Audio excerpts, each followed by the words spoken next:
Hello, welcome to Michelle Sews Again. I'm Michelle. Today I have something really special for you, and I hope that you're as excited about it as I am.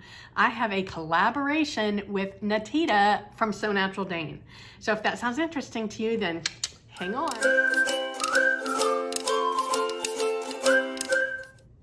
All right, so if you've been following me, then you know that I am hosting a challenge over on Instagram under the hashtag So Purple to End ALZ.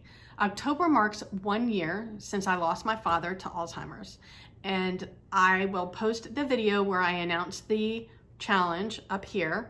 And the whole idea behind it is that I want to raise awareness for Alzheimer's and the fact that it's not as simple as somebody losing their memory. There's so many more things to it. So I have prizes for the challenge. I've got PDF patterns that are donated by both StyleArc and Rebecca Page, and I have tie-dyed or ice-dyed a piece of 100% cotton sheeting, 3 yards of it, in a lot of fun purple colors, and I think the pattern came out really awesome. I'll post a picture of it here, and I hope that you will join the challenge. If you go over on Instagram and do a search on the hashtag So Purple to End ALZ, you will see some of the really beautiful entries that we've already got. I am also donating $1 of my own money for every entry into the challenge. If you don't have Instagram, I have set up a Facebook page under Michelle Sews Again. Feel free to post a picture there, or you can email me a picture. My email address is in the description box. So I hope that you'll join us. So it was only natural for me to reach out to Natita to support this challenge, because if you follow her, then you will know that her favorite color is purple. So it seemed like a no-brainer to me, other than the fact that I was really nervous about reaching out to her because I think of her as this like really popular sewing YouTuber, and did she even know who I was? But I couldn't not reach out because it was for such a worthy cause that I was like, just suck it up, Michelle, and send her an email. So I did it, and she is so gracious. She is as nice as she comes across in her YouTube videos. I mean, I could not have been more grateful to her, and she's been really nice about it the whole way through. I just figured she was probably so super busy. I figure she's got a schedule, and she's got a regular cadence to her videos, and she's very organized, and I assume she had them planned out for months. And the fact that she was able to fit me in to her schedule, I was just very grateful. So if you are here because you've watched her video and you're joining me from her video, thank you very much for joining me. I am really grateful. So with that said, what we decided to do was, if you're not aware, we are both brand ambassadors for Rebecca Page. So we decided to do a Rebecca Page pattern. We chose the same pattern, but decided to each pick our own fabric. It is a knit fabric pattern, so we both picked a knit, but I didn't know what fabric she was picking, and she didn't know what I was gonna do. So today, it's a little bit of a surprise for both of us. I will post pictures of hers later in the video, because she did send those to me right before I started filming. And so I did get a sneak peek, and her version is beautiful, of course. And she styled it a couple of fun different ways. And I'll jump into my review now. So we picked the Paris Day dress. It is described as a semi-fitted gathered waist knit dress. There are several different versions that you can mix and match, so you can get, there's a lot of versatility in this pattern. There are 2 different necklines. There's the scoop neck, which is the one that I made, and there's a boat neck. There are many different sleeve lengths. So there's a cap sleeve, and then there's one big long sleeve piece that you can make. It's a short sleeve, a midi length, a 3/4, or a full length. The reality is it's a long sleeve pattern that you can just cut the length wherever you want it. And then the bodice is the same for all the versions. And then for skirts, you can either do one long tier skirt, or you can do the 3-tiered version. And I'll get to that. There's options there actually as well. All right, then for sizing, it comes in sizes extra, extra small to 5XL. I will pop a chart of the size chart up on the screen, but The bust measurements range from 31 inches to 54 inches. The waist ranges from 25 to 50 inches, and the hips range from 34 to 57 inches. I made the 4XL based on my measurements. The 4XL measurements in the chart are almost identical to my measurements. There's a little bit off, but it's pretty much my sizing. It's designed for a C-cup woman, but because it's made out of really stretchy knit, it's pretty forgiving, so it can go up to a D. They do recommend that if you are larger than a D cup that you might need to do a full bust adjustment. It is also designed for a height of 5'6". I'm 5'1", so I did have to make some adjustments there, and I'll get into that in a minute. Fabric, it calls for knit fabric, obviously. Light to medium weight, and the reason they suggest light to medium weight is because part of the fun of 3 tiers is that it's very swooshy. So to get that swish, you want it in a light or medium weight. If you don't care as much about the swish, you can do a heavier weight. In fact, if I make this again, I might make it in a French terry, which I might not get as much swish out of, but it would be nice and cozy. And depending on the version, the width of the fabric, and the size that you make, the fabric requirements are pretty, like there's a pretty wide range. It goes anywhere from 2 yards to 6 yards. I will say, I think that they err on the side of caution, because for the version and the size that I made and the width of the fabric that I had, it said I needed 4 yards, which I had 4 yards of, but I only used 3.5 yards at the most. I didn't measure it out, but I'm pretty sure that's, it might not even have been 3.5. And I did cut out all the pattern pieces. I didn't use them all, which I'll get to in a minute, but I did cut them all out. Now, it doesn't give you any requirements for stretch in the fabric other than the neckband. It does say that for the neckband, you need at least 50% stretch. So if you don't have 50% stretch in the fabric that you're using for the dress, then you will need a separate fabric for the neckband. My fabric had, you know, plenty of stretch, so I was able to make the neckband out of the fabric that I used. I do have to say, I'm pretty impressed with myself and my neckbands. I haven't made a lot of knit garments because it's not my favorite thing to sew, but the ones that I've made, I've had pretty good luck with my neckbands. I haven't had a pucker yet. All right. So, all right, fabric wise, what did I use? I used fabric that I bought on Amazon. It is a 95% rayon, 5% spandex jersey knit. The reason that I chose this fabric is because to use the fiber reactive dyes, and I dyed this, I tie-dyed this myself. The fiber reactive dyes that I use require your fabric to be at least 80% natural fibers. The higher the natural fiber content, the better the dye will react with the fibers. So rayon is a natural fiber. So the 95-5 mix is a good mix for dyeing. It was an inexpensive fabric. It was only $4.95 a yard, so I bought 4 yards. I wasn't sure when I bought it how much I was gonna need because we hadn't picked out the pattern yet. And obviously the pattern called for 4 yards, but I didn't even use all of it. So I have some fabric left over. I did not ice dye this. This is the first thing that I've made. If you've been following me, then you know that I've been on an ice dyeing journey.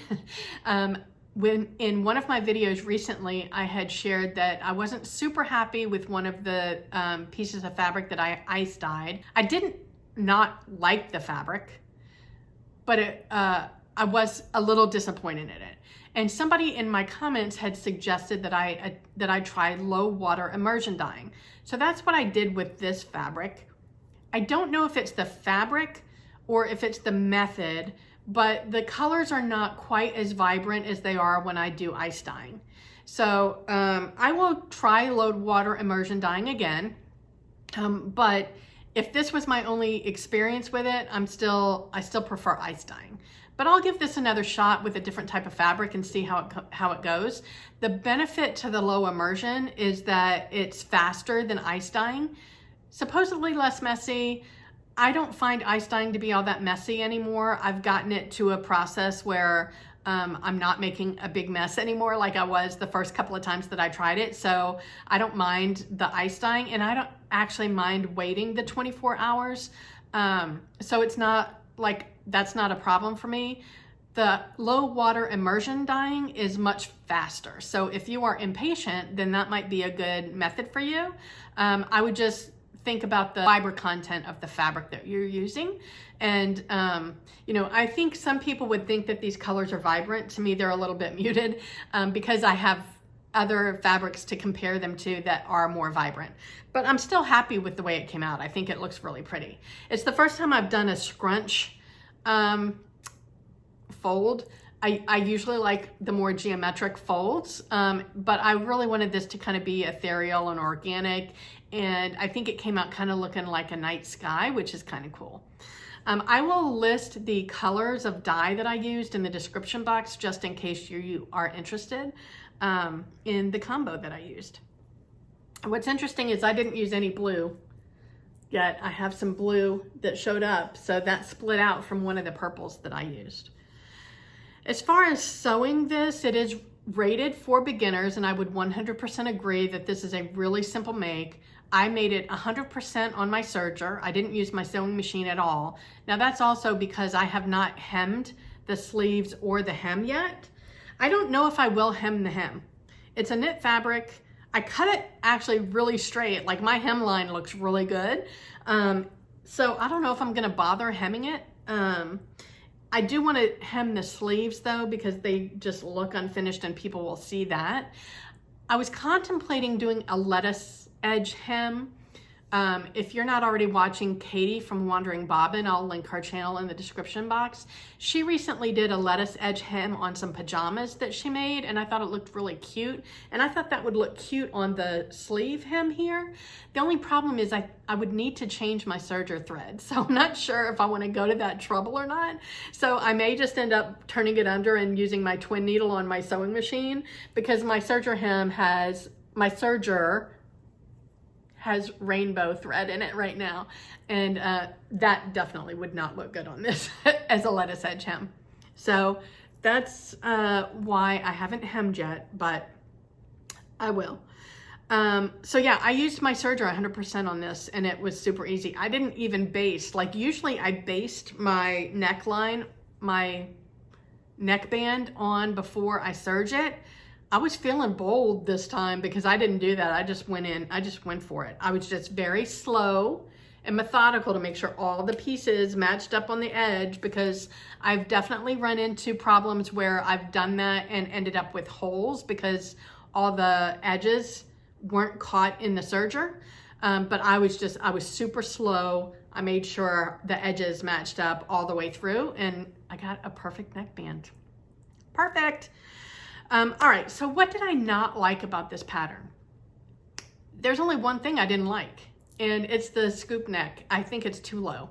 Now, I don't know if that's because the tiers are weighing it down and pulling it down, because I did something I don't usually do when I'm making something, and I tried this on in between every sewing step. So I tried it on after I sewed the shoulder seams together. The bodice was so short. It literally like came in, it didn't even go all the way to the bottom of my chest.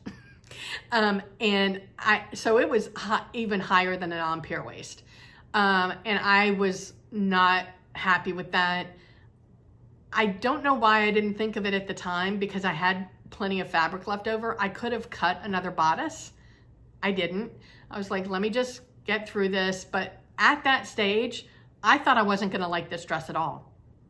But I kept going. I'm like, just power through it, make the dress, be honest in your review. But then I tried it on after I made added the sleeves. The sleeves came out good. They fit good. Plenty of room here. They're not squeezing my biceps. The length is good. I did shorten the sleeve. That's the only modification I made to the pattern pieces. I cut the 3/4 sleeve, and then I still had to shorten it by 1.5 inches for it to actually be 3/4 sleeve. Because the pattern piece, the 3/4 piece pattern sleeve is a full length sleeve for me. As far as the length goes, once I added the tiers, the bodice length, like I guess the length, the weight of the tiers has pulled the bodice down so it's not as short, and I'm actually happy with it now. Because this pattern is drafted for somebody that's 5'6", I eliminated the 3rd tier because after I tried it on with the 2nd tier, I decided that was long enough. If you are height challenged like I am, then you can make the length adjustments a few different ways. I decided to eliminate the 3rd tier, but you could also make adjustments to the bodice length, or you could make all 3 tiers and just adjust the height of the tiers. The decision's up to you. I went the easy route and just eliminated the 3rd tier. The scoop neck, like I said, it's too low for me. It keeps dropping low and I keep having to like hike it up, which is gonna be a pain. I will likely wear this dress with a tank top underneath if I wear it out of the house, just because I don't wanna be fiddling with that all the time. And that's really the only thing. If I make this again, which I probably will, then I will raise the neckline 1 inch or 2. I'm gonna have to watch a YouTube video on how to do that because I don't know how to raise it. I guess you just draft it a little bit higher, right? It's gotta be that simple, but then I don't know how to adjust the neckband. It can't be that difficult. What did I like about this pattern? Pretty much everything else. Honestly, like I said, I didn't think I was gonna like this after I tried it on after sewing the shoulder seams together. But once I finished it and started styling it for the pictures, I was like, this looks pretty good. I like it with the styling. It is so comfortable. It's like secret pajamas. Seriously, so comfortable. I will wear this around all the time. And so, yeah, I like everything about it. It's comfortable. It was so easy to sew. I didn't even use the instructions. Like, that's the other thing about Rebecca Page patterns that I actually really love is that she breaks the instructions up. She's got a quick cheat sheet page that lists the order of instructions, 1, 2, 3, 4, and they're just like 1 to 2 sentence instructions. So you've got like a 1-pager, depending on how many steps there are, maybe 2 pages max. But then if you are somebody who needs more guidance, then after the quick sheet instructions are the more in-depth instructions. And so step 1 that sews the shoulder seams together might be step 1A, pin the shoulders together. Step 1B, sew the seam. And it's got photographs in the more in-depth instructions for every single step. So her instructions are amazing. If you are somebody who, I sewed one pattern recently where I used the quick sheet instructions, but then there was one step that was a little bit confusing to me. So for that one step, I jumped to the more in-depth instructions. So you can jump back and forth between them. Her instructions are fantastic. Really, I couldn't be happier. But I didn't need them for this because I have sewn a couple of dresses that are very similar to this. Even if her instructions didn't do it in the order that I was used to doing it, I still knew it was going to come together. So I did the shoulder seams, I put the sleeves in, I sewed the side seams up, I put the neckband on, then I put the tiers on. I sewed the side seams of the tiers individually, and then I put the tiers on. And I did use the elastic method for the tiers. I will link Sam from Frugalissima's video in the description box. I use her. She didn't come up with it, but she's the one that I learned from. So she's the one that gets credit for me. But I used the elastic method that I learned from Sam to put the tiers on. And I actually left the elastic in the tiers this time. Usually I take it out, but because this is a knit fabric and I thought that the elastic would help stabilize the seams and keep it a little bit sturdier, I left the elastic in this time. Yeah, so basically I love everything about this. I'm definitely gonna make another one. I think that I will make it in a French terry to make it a little bit cozier, and I will raise the neckline on the scoop. I'm not really interested in making the boat neck. I like the scoop design. I just want it to be a little bit higher. Yeah, so I think that's about it. My overall impressions are I like this dress. I like the pattern. It's secret pajamas. How can you get better than that? And I definitely encourage you to go and check out Natita's video and see what her thoughts are on the pattern. I'll post a couple of pictures here of her version. It's so gorgeous. And I hope that you have enjoyed this video. I would love to know if I have inspired you to make this dress, or have you already made the dress and what are your thoughts on it? Wherever you are, I hope that the weather is amazing. I hope you're able to get some sewing in. Go check out Natita. Go check out Instagram for the Sew Purple to End ALZ hashtag. Thank you so much for watching. If you came to me from Natita, thank you so much for joining me. I appreciate all of you. I will talk to you next time. Bye.